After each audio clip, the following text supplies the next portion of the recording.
Good evening, America. Today is Friday 13, 2025. It's Valentine's Day Eve. And you know what?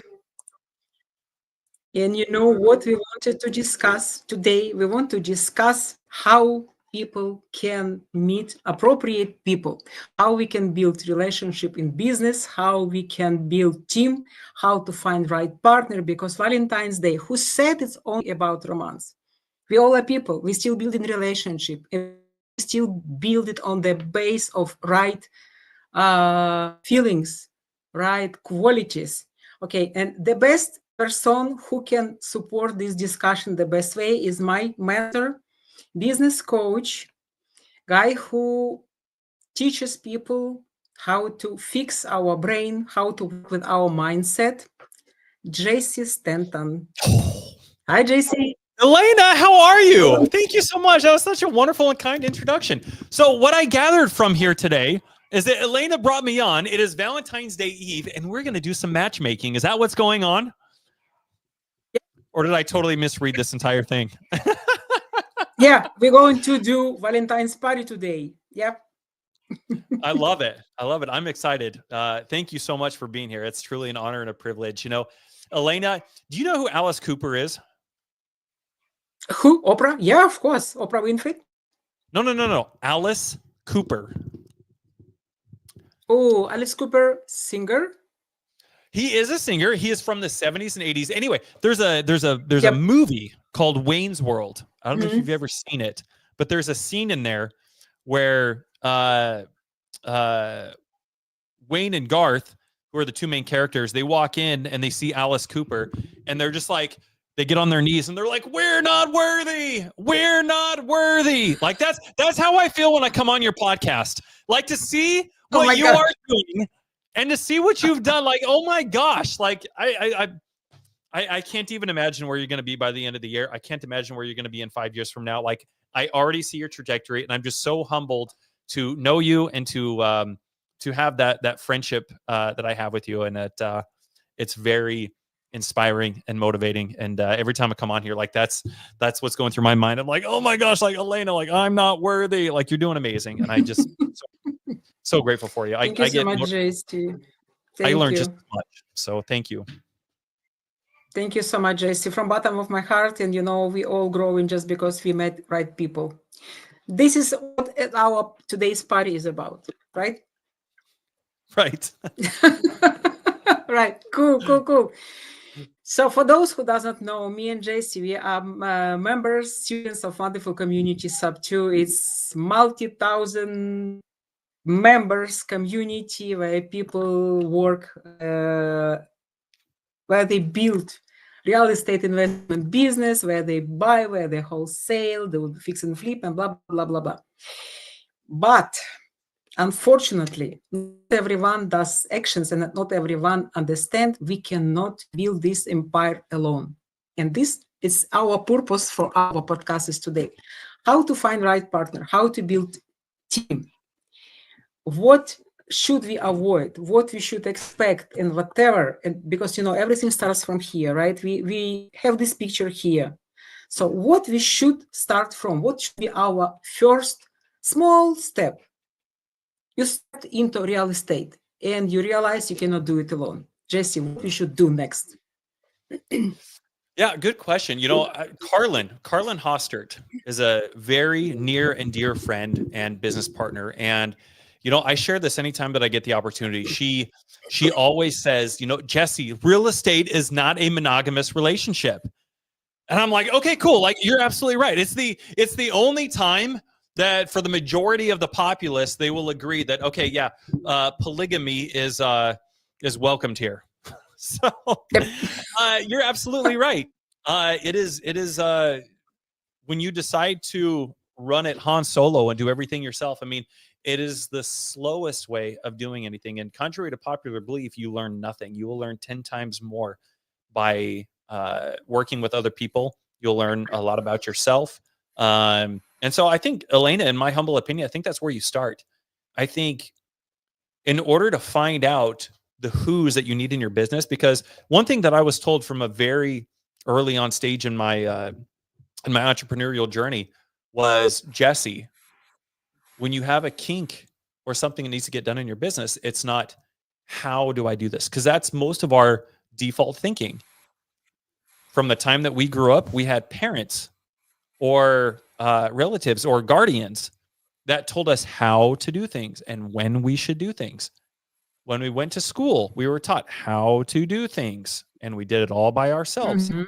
When we go to college, when we get a job, it's how to do things and when to do things. And so naturally, when you take that W-2 mindset and you go try to start a business with it, naturally, that's kind of our default, way of thinking and of doing things, is like, well, I just need to go and do, and I need to do it all myself.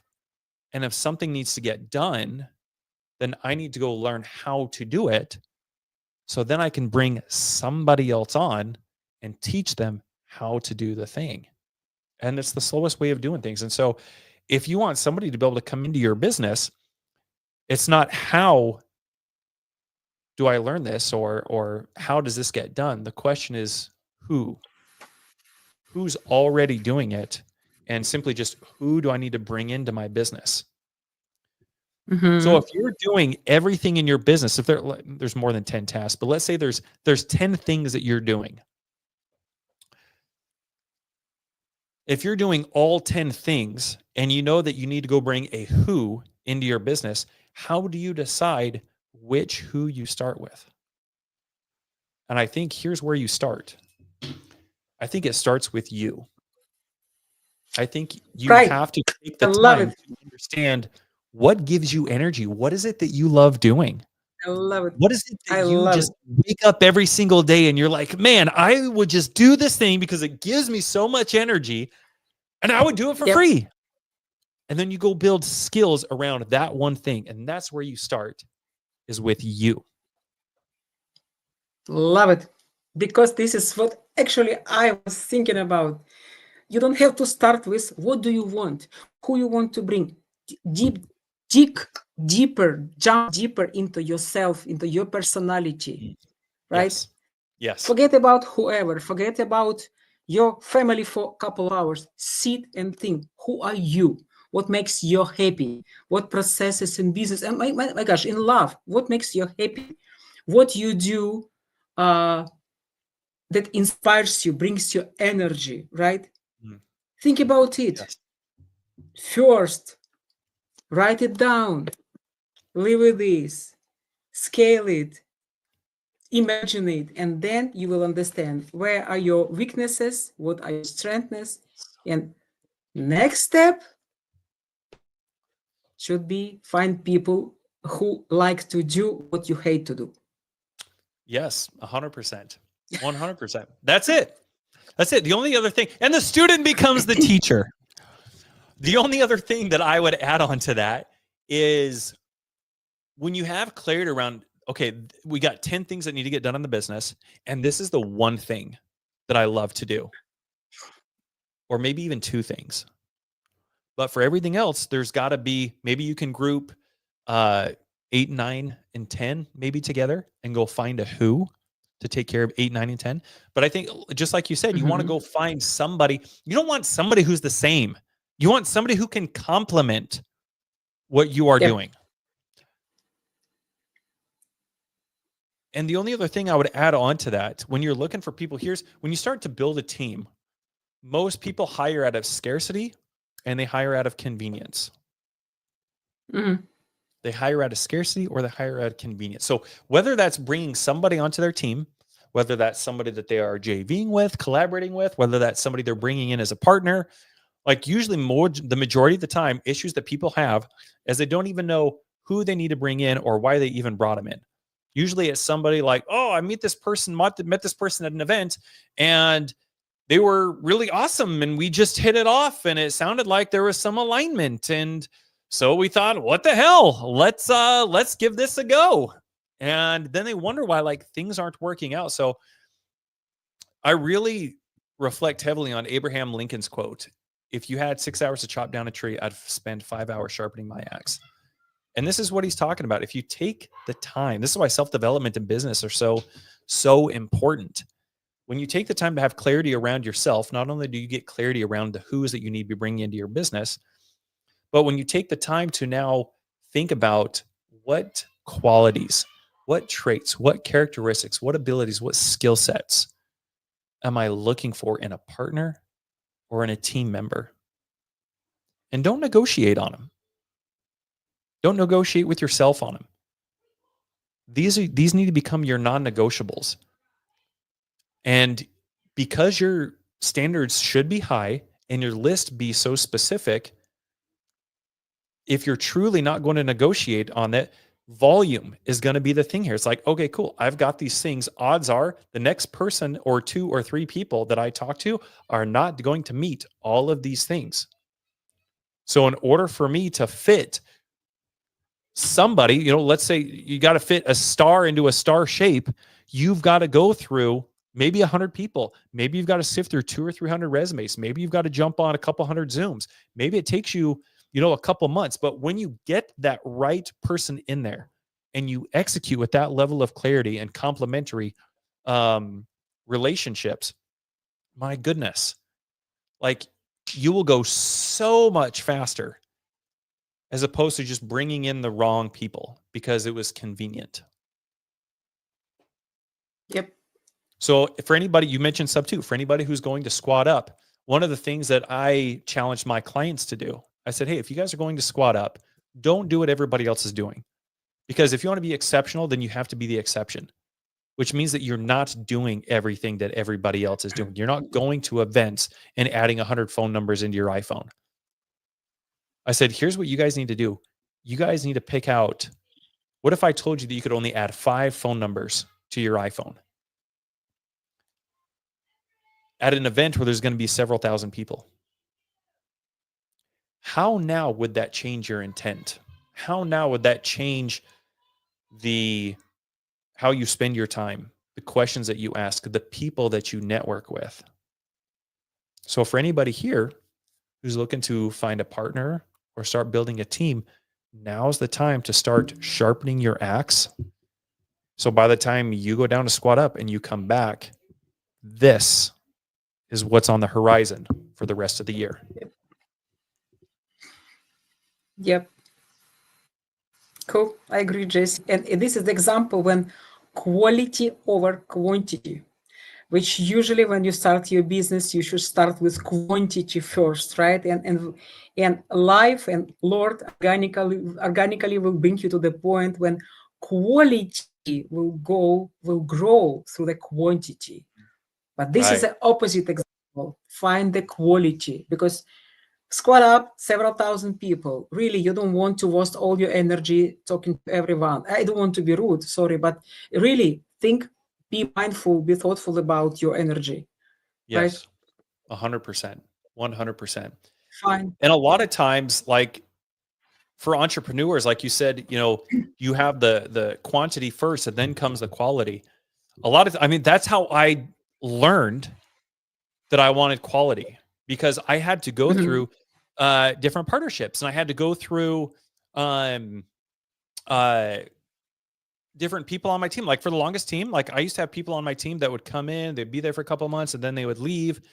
And this whole time that I thought it was them. And I was like, what are you like, I just can't find the right people. But a lot of times it was me. And it takes going through those struggles.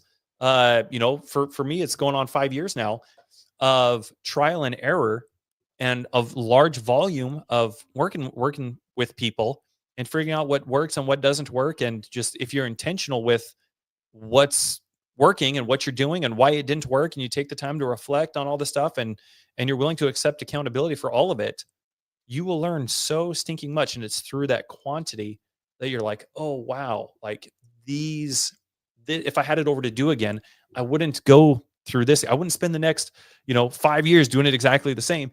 This is how I would do it. And this is how I would streamline it. So even though we sit here and we talk about this, there may be people that are listening right now that still go to, squat up or other events that just waste their time talking to, hundreds and hundreds of people. And sometimes it takes just going through that grind and having that experience to be able to be like, oh, I get it. I get it now. So Yep. a lot of times you can skip that and you can go right to quality and skip the quantity if Yep. you're intentional. But sometimes you just have to go through the grind and kind of learn a little bit from it. Yep. Yeah. It depends. Everyone is on own place in this universe. Everyone has own path and own destiny. Guys, please put something in the chat if you are looking right now for business partner.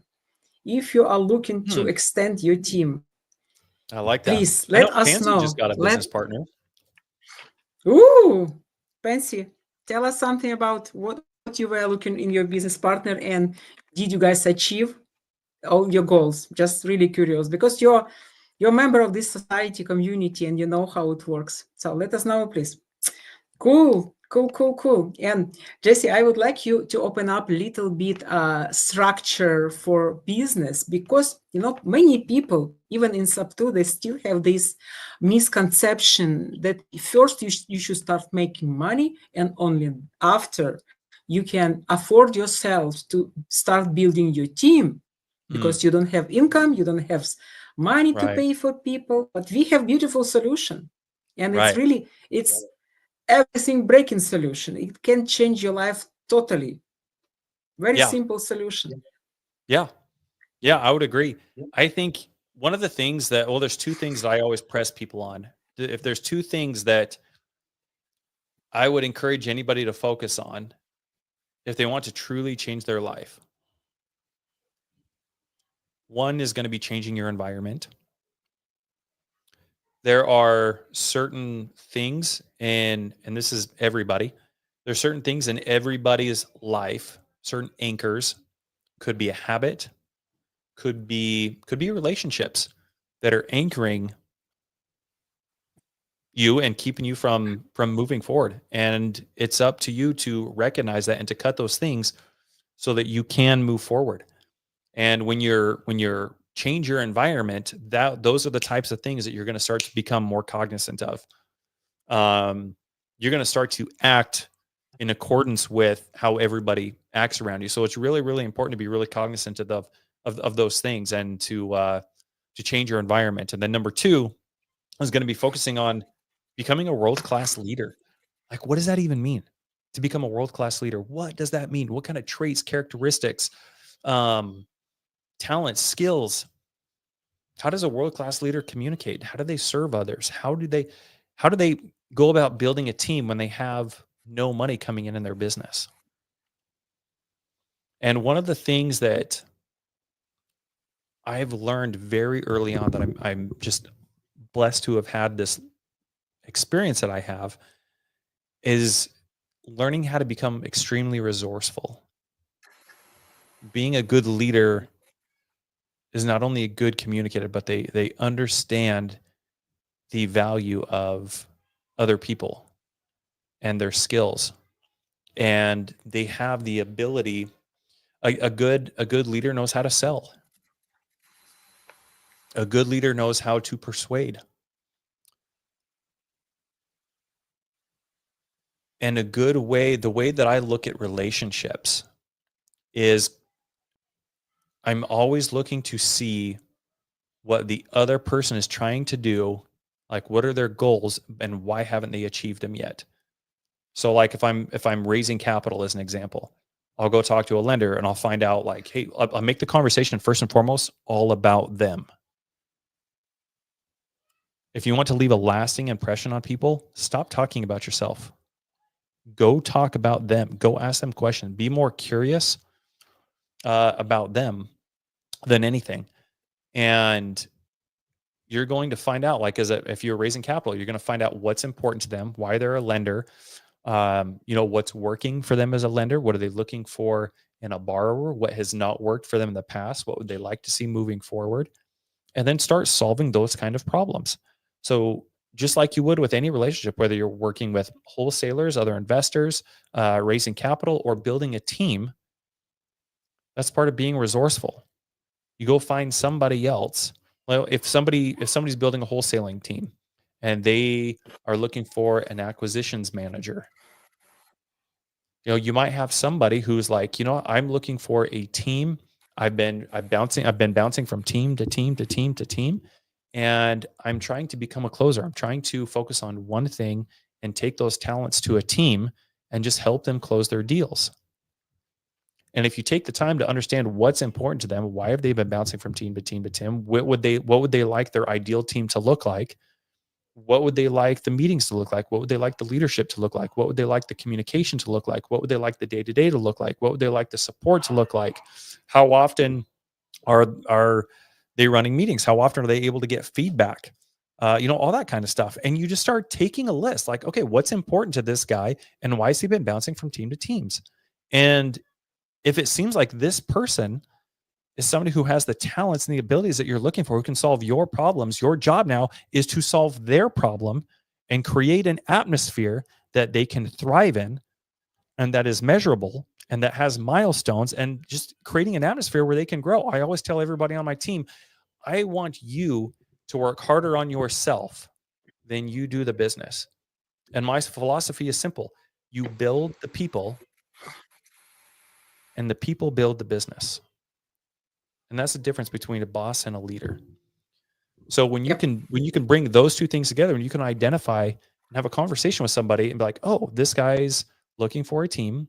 He's trying to get into wholesale. He's trying to bring in some money, and he's focused on one skill. These things have not been working for him in the past. I really love this guy. I think he could be a great who for me. Now it's up to me to be able to create this environment that is parallel with his ideal, situation. 80% of people who leave the workforce, 80% of people who leave their jobs don't do it because the job sucks. They do it because their boss sucks. So it's up to you to go identify those holes and fix them. So that's where you start. So in that example right there, but you've got to be the leader. You've got to be able to identify these are the milestones that we're looking at. Here's where we are right now in terms of, lead generation. Here's where I would like to see your closing ratio. Here's where I can support you. Here's where I can help you become a better closer. And as we continue going, here's what the next 90 days look like. Here's what the next 6 months look like. Here are the metrics and the milestones that I would be loving for you to hit. Here are the things that we're going to monitor over the next 60 days. Here's where you are right now. Here's where I would like you to be over the next 60 days. Let's assess again at the first 90 days or at the next 90 days. And then you just kind of go from there. So they can actually see, oh, wow, here's where their lead generation is. Here's where I can come in and contribute. And here's where I can grow. Here's the support that I have. Here's the atmosphere. Here's the feedback. Like, this is exactly what I'm looking for. And so it's really up to you. I mean, you guys can kind of start to see the picture here on when you build these skills. That you take those skills as a leader and start solving problems, but you rob yourself of the opportunity and the ability to build these skills to serve other people when you're the one doing everything in your business.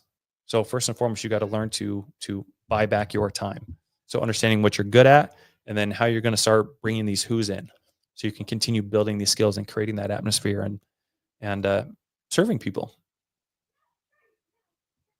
1,000,000% agree. Just wanted to add something. So we are here to build business, correct? Everyone is here to scale business, to build business first and then to scale. And guys, I would love to share with you my experience. So I have marketing background, I have IT background. So marketing, this is such not stable unit. Marketing changes constantly. The instruments that you could use a couple years ago totally sucks right now. You need to be really, really flexible. And right now, how you present yourself to people, even looking for business partners, even looking for team members, this is your marketing. This is the first and most important way for you to scale your business. How open you are, how much you share with people, how open you're ready to give out people whatever they need. You have calculators, take it. You have spreadsheets, take it. You have prop stream or something, please take it from me, share it, share with me.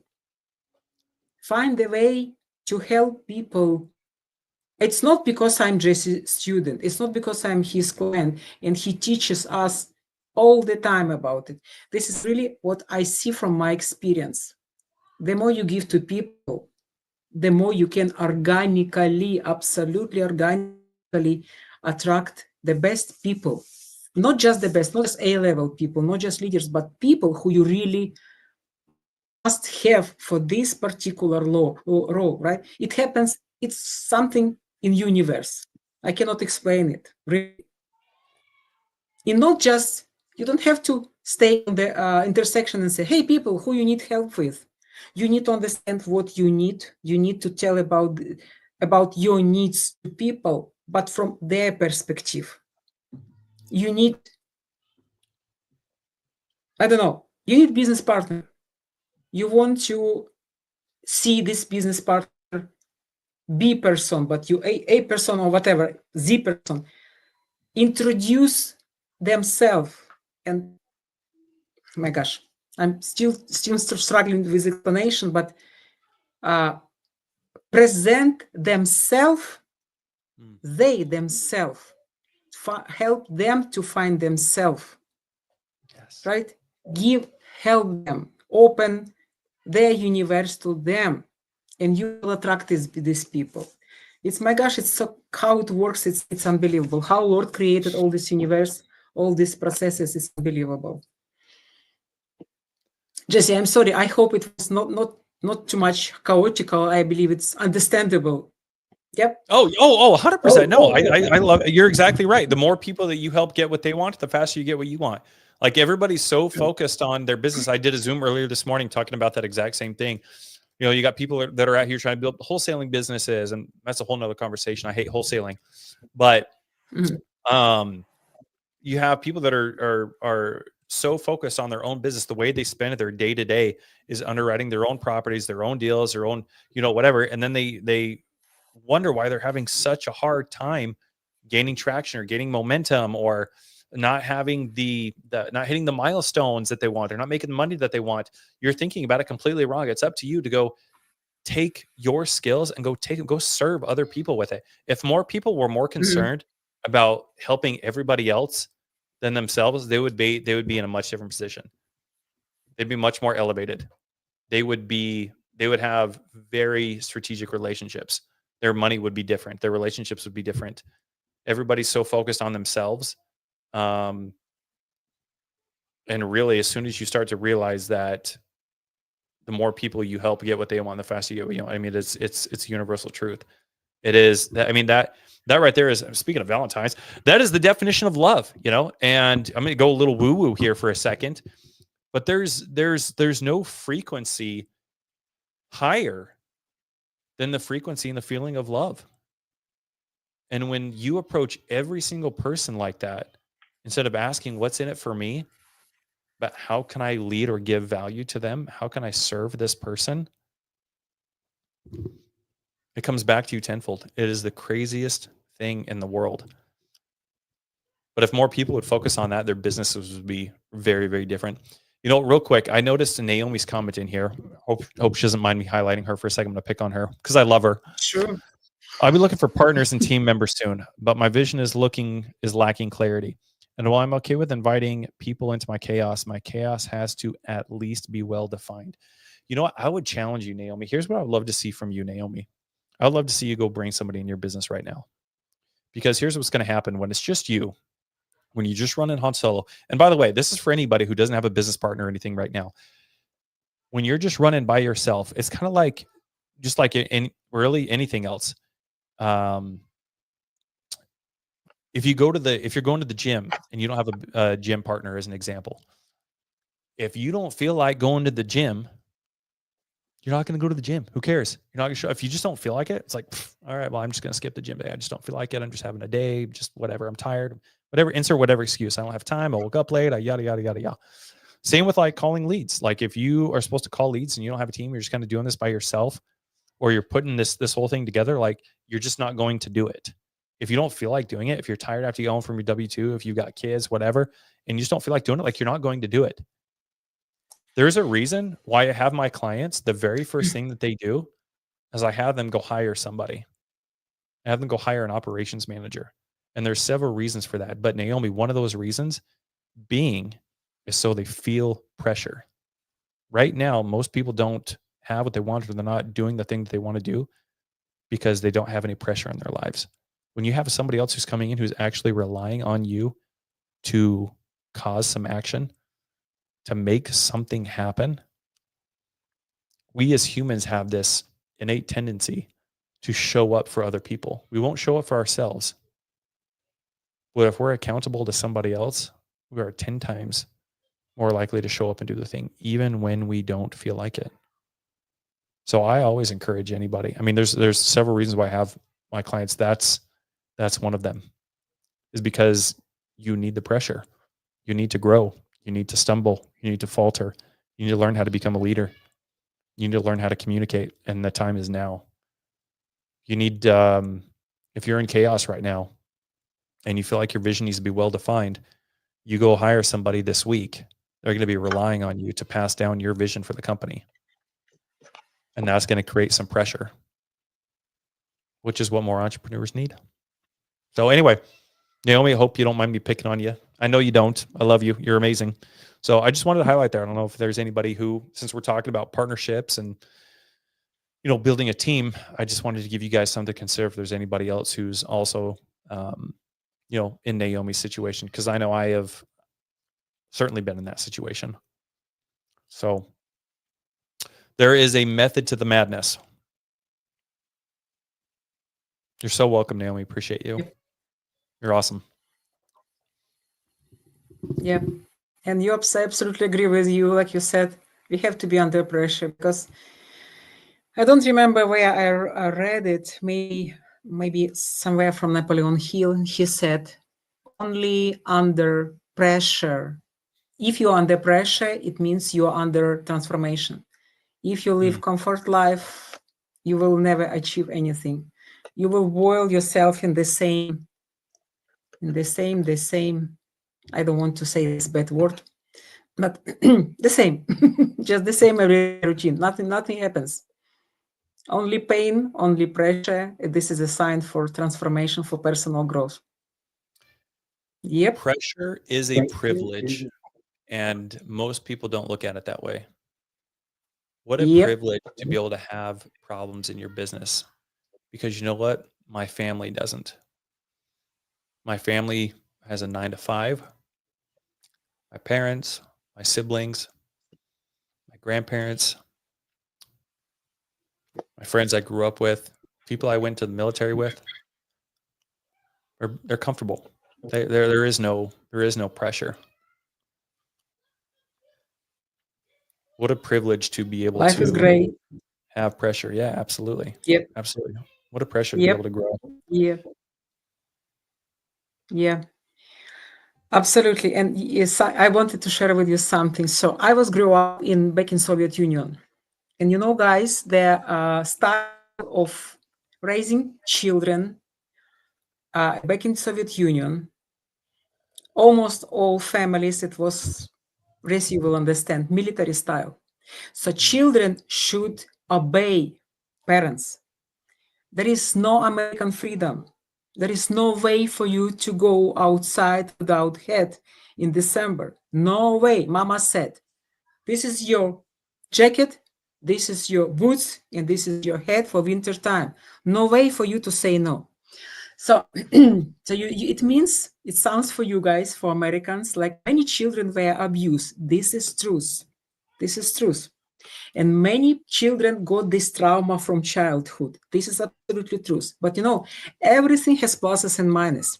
I would say many people who were raised in Soviet Union, in other post-communistic countries, we have these borders broken. Parents who broke these borders for us, right? So we don't have any fear. Most of us. We used to live under pressure. We used to live under this pain. So we know we want to do it, we go and we do it. We have to do it, we go and do it. So every personal situation, every childhood situation has really pluses and minuses, and it's very cool to understand your personal situation and to work with this. Sometimes not all everything is black. Sometimes black gives your some advantages. I agree. Would you attribute that, or would you attribute a lot of the way that you grew up to just your grit, you flexing your hustle muscle, your ability to just go out and do? Yeah, of course, some children who were grew up with abusive parents, they were broken, one moment broken, but sometimes it makes us stronger. No. And you see, sometimes children who raised in very soft with very soft parents, sometimes they don't know how to survive. Sometimes they don't know how to get out from their zone of comfort. They don't feel themselves really comfortable out of their soft, warm, loving life. Oh, I would agree. I would agree. It's yeah, it's been awesome to see the way that you've just handled pressure and that you've just went and ran with it. No, Very Jesse, inspiring. everything around about people in your life. Just yeah, I wanted to share with you. Several months ago, I was totally alone in this business. I would not say I felt myself lost, but kind of, because really, if you're alone and you understand you can do it alone. I was running all of around trying to find a business partner. I tried with a couple people, it did not work with different reasons. But when I met my current business partner, I got this understanding why it everything happened for. And I can, guys, swear you really need to find person who you match from all Mm. perspectives, level of energy, and the same ideas, the same level of motivation. Just you should like brother and sister, or two sisters or two brothers. Really, you should feel yourself both under molecular level. Really, it should be like this. Because sorry guys, to find good business partner, it's even better than to find good man. It's most important, more important. You heard it here first, folks. It's so cool. Yeah. And you said, yeah, this business is monogamous, right? It's monogamic. It's not polygamic. It's not monogamic. Because Right, when you right, right. grow up, not everyone is stay. I mean, not everyone growing is growing with you. Some Right. people can stay on the same position. Hmm. So Yep. yep. So it's logical. Cool, Jesse. What to do? Okay, let's say we have partner. We met great partner. We have team. What to do next? How to keep this level and how to help people? How to lift people? What we should How pay attention on? how to lead people? How Is to that lead people? Yeah. I think there's got to be a continued level of support. I think for a lot of people, most leaders, use leaders in quote, most leaders, they act like bosses, and they lead from the back, Mm, and they kind of bark orders or give direction. And I don't even like to use the word direction because I don't think it accurately describes the way most people do it, where they miss the mark. Um, but they're not doing it in a serving way. They're not doing it. Well, mhm. one of the things that I learned, and I think the Air Force produces, in my humble opinion, the best leaders in the world. And as an Air Force trained leader for 15 years, one of the things that I really learned and loved about my time as a leader was identifying really like what's important to people. Most people don't take the time. For anybody who's been around me, for anybody who's been on my Zooms, for anybody who's been in my group, or for anybody who went to Vegas, any of our events, I think the reason why why they stick out so much is, one, I surround myself with like-minded people, right? Your vibe attracts your tribe. I think there's a reason why a lot of the things that I do stand out. And I think a lot of people make the mistake, whether they're running Zooms, whether they are running events, whatever it is, like it becomes just kind of a very transactional thing. Like, you come to my event, I'm going to bring speakers, and then like there's the transaction. But for everybody, even everybody who went to Vegas, like, I've never experienced an event like the one we had in Vegas. Nobody else, from the feedback that I've gotten, experienced an event like they did in Vegas. The friendships that were created and fostered were on a different level, certainly a more intimate level. The support, the conversations, everything was just done in a very giving and a very loving way. I mean, even our group. I mean, here we are. How long has it been? 7-8 months now since it, and our group chat is still, active. Yeah. Usually those things, die out pretty quick.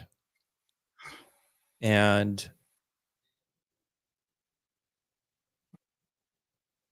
so I think when you start building a team, your job is to support them. Your job is to grow them. Your job is to be there for them. And I think a lot of people run into issues because they're afraid of this person who they brought into their team being a representative of them and failing, and what that might look like on them. So they're constantly over their shoulder telling them what to do and how to do it and all this other kind of stuff, or they do it for them. And in either of those kind of situations, what are you inadvertently communicating to that individual when you do that? Even though your intentions are good, your intentions is to help them not send out a shitty product. Mm-hmm. But what you're saying to them is that you don't trust them. And who's going to operate in a very efficient and effective manner when they don't feel like their own leader trusts them? So part of being a leader is not only giving your people the time, attention, and support and resources they need to be effective, but it's also giving them grace. Giving them grace to fail and knowing that they're going to fail. And being a leader is a lifelong experience. And you are never, for the rest of your life, you're never going to be perfect as a leader. And so being able to have that communication, that open line of communication, where just like you give your team feedback and grace to fail and to learn from their mistakes, and you being there to support them, you should also be asking them and communicating and saying, hey, you know what? I'm fairly new to this and I'm going to fail too. And I just want to let you know that I want an open line of feedback between us. So if you see something that maybe I did incorrectly or wrongly communicated, I want you to welcome that feedback. And in addition to that, just like I'm giving you grace, I would also ask for that same grace. And let's grow together. And I think just kind of cultivating that team environment, whether you're building a team, whether you're running a Zoom, or whether you're putting on an event, I think that's where you really touch and inspire people. I think that's where some really wonderful and amazing things can manifest. So I think that's the next step. Once you start bringing those people in, I think your job, your entire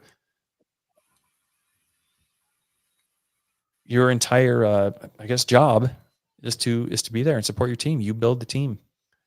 You give them feedback. You give them training. You take the time to understand who they are personally, what's going on in their family. you take the time to schedule one-on-ones with them. We have one-on-ones with my team every single month. One-on-ones with my team every single month. That way, because what happens is things end up happening in the business. As you continue going, things end up happening. Decisions I might make end up getting made, and they might not know why or understand it, and they might let it go for a month. It might happen again, and they might let it go a second month. But 6 months, 8 months, 12 months down the road, it might bottle up into something where this whole thing just accumulated over the course of the last year and it just explodes. Yep.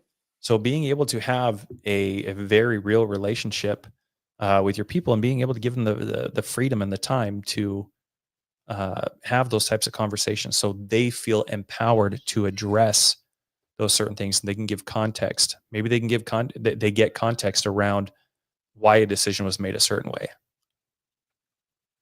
So giving that room, really being there to go above and beyond and support your team, that's the next step. I mean, that's really all of it. That's really all of it. The time that you the only time that you talk to your team should not be during team meetings. You should be texting your team privately, jump on calls with them. Like, there should be a friendship there, a true, genuine relationship. So anyway, that, like, you can start to see, like, as I'm kind of going down the list here, it's like, oh wow, holy cow, like there's actually a lot that goes into, once I start building this team, that I need to start focusing all my time, energy, and effort on to make sure that my team is empowered and supported in the way that they need to be in order for the company to hit our metrics and to grow.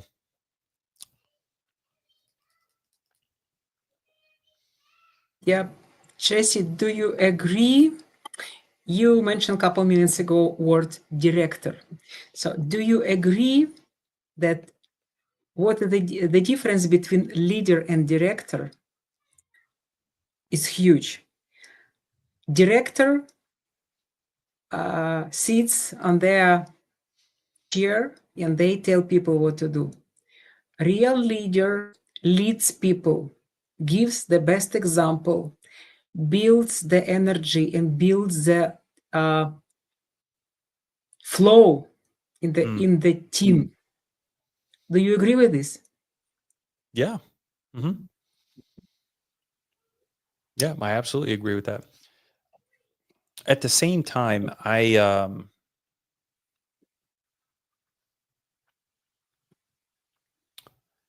really like the term leader. I think leader is a great term that encompasses part of the way that I see my 10.0 version of myself. But I don't really necessarily want to derail the conversation. I don't really like, there's so many people, like, man, I could pull it up. I can't think of them all off the top of my head, but you got like COO and CFO and COO or CEO, and like, you just got all these different labels and things, right? And granted, I get that there's a formality to holding a certain title, but I mean, there was a lot of people in the Air Force that held the term leader, and they were fucking terrible. They were trash. They were very self-centered. They were there because it was a political game. So I think the big thing that being effective, whatever, if you're a leader, if you're a boss, if you're a manager, if you're a director, like whatever it is, I think the real thing to be cognizant of is the intent behind those labels. What is the intent? If you're in a director position, and I see your point about it, like, I guess in short, like, it's an interesting question. From my perspective, I think it's a subjective question. I think people could go either way on it, and whichever way you lean towards, whatever label you want to give it, I think it's just all about the intent behind that person who holds that title. Yep. Oh, we have Amy Christensen here today with us. Amy, I want to say congratulations. Not any more W2, not any more slavery. Just got off work, waves. Hi, Jessie. This is what Amy wrote in the chat. Congratulations. This is the best step you probably made in your life. Freedom.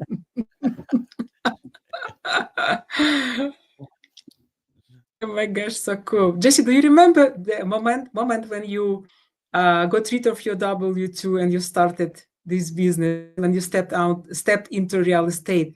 Oh yeah. What was the difference in your heart, in your soul? What did you get after you got rid of your W2? I was scared. I remember my very first day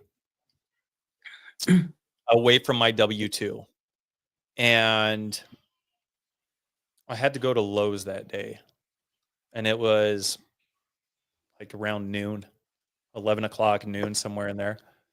And it was the weirdest thing because it was the first time in my entire life where, and this actually happened, like I was legit like worried. I was scared. I was like, man, is somebody, I'm like, it's like 11 o'clock on a weekday, on a Tuesday, and I'm just on my way to Lowe's right now. Like, I feel like I'm gonna get a call from work and they're gonna be like, Sergeant Stanton, where the fuck are you? Why are you not at work? And that call never came. And I was like, man, dude, this is crazy. This is insane. It was very liberating. It was exciting. And it was scary at the same time. Leaving the military at 15 years was by far and away, believe it or not, for anybody who's thinking about quitting their job, which I'm not sitting here advocating everybody just quit their job. But the decision, the heartache, everything that I went through deciding to leave my W2, I think to this day, even all the decisions that I've had to make as an entrepreneur don't amount to the feelings and the weight that I felt to make the decision to leave my W2. That was, to this day, that's probably one of the hardest decisions that I ever had to make. But it's so liberating once you make it. Like, all my point being in sharing this is like, I made this decision much bigger than what it was on the other side of it. I thought it was going to be. But then again, you know, like I flex my hustle muscle. I don't ever stop. So that's just my experience. But today, yes. Anyway, to answer your question, it was a very liberating, amazing feeling. Yeah. Did you feel yourself under pressure, under pain after you quit? Absolutely. Absolutely, I did. For sure. Yeah. As an entrepreneur, you're not guaranteed a paycheck. And when you leave a job like the military where you've got a guaranteed paycheck, even during COVID, you go look at COVID, how many people lost their jobs? You know who still got paid? The military. So talk about having a very secure job with benefits, with insurance, guaranteed retirement, all that kind of stuff. To up and throw all of that away, 5 years away from being guaranteed a paycheck and insurance for the rest of my life. Yeah, it was huge. It was very scary. Did you have experience? Oh my gosh, yeah, yes. In the beginning, it's so crazy to lose your W2, to lose this level of protection. Did you have any experience as a leader in Air Force with your W2? Did you have any people under you? Oh yeah, I had tons of people over me. Yep. I was a leader probably within my first couple years, year 2 or 3. I started leading people. Probably after year, actually, you know what? I lied. I remember being a leader as early as probably 6 months. As soon as I had like 6 months of experience on the job, even though when they would have more airmen come in, even though we were the same rank, because of the experience that I had, they would have me take those airmen and we would go out to the F-22s and start doing things. So I've been leading, everybody. Now that I think about it, everybody, I've been a leader since day one. And one of the things I was really cognizant of while I was in the Air Force was a lot of times, and I'm sure this is probably military wide that you see this kind of stuff, But a lot of times you'll get people in the military who, once they get that rank, they have that authority that they've never had before. And I hate to say it like this because it makes it sound like I'm demeaning the military. I love the Air Force. Everything I am is because of the Air Force. But sometimes you get people like in high school who were picked on, and then they joined the military right out of high school. So that was the only other thing that they know. So the second they get a little bit of authority, they're just terrible leaders. And they're just, they get that authority and they just get really carried away with it. So I had a lot of those types of leaders that I didn't obviously look up to, but I learned a lot from. So when it came time for me to step into an official position where because of my rank, I am leading people, I think at the risk of sounding arrogant, I think I did a pretty good job. I saw and just had enough experience of what I didn't want in a leader. So I knew what I would want to experience. I asked myself, what kind of experience would I want as a mentee from a mentor or from a leader? And that's what I would do. And I've just continued iterating and growing that ever since. It's great you notice this, your part, and it means he knows, right, where he put us on with some reason. He gave us these qualities, and he knows. And yes, Naomi, I'm absolutely agree with you. Naomi says about Jessie, you are a natural born leader. Yes, I agree 1,000,000%. And we are lucky having you, Jessie, in our circle. I feel really extremely lucky, extremely lucky. Thank you. You know it. Your mentorship changed my life 1,000,000%. And I know, of course, not only mine. And you mentioned about Vegas. Vegas, it was something so cool. We met all together. We met all our almost 50 people who've been with us in Vegas in the same room, who we spent 3 days together. We were crying together. Oh my gosh, we were dancing together. They played some roles, my gosh, guys, it was so cool. We still have everyone from us. We all got friends there, real friends who you can call and say, listen, I need your help. I need your support. Just let's chat with me. Let's blah, blah. And we can stay on the phone hours if we need. But even if we don't talk days and months, we know we exist in our lives. So many people I can call real my friends after Vegas, include you, Jay. Thank you so much. I'm so crazy lucky. And I know many people have the same feeling and the same gratitude in their hearts. Guys, thank you so much. It was awesome 1 hour. We probably have a couple minutes left. If you have anything to ask Jessie or to share with us, please feel free. You still have time.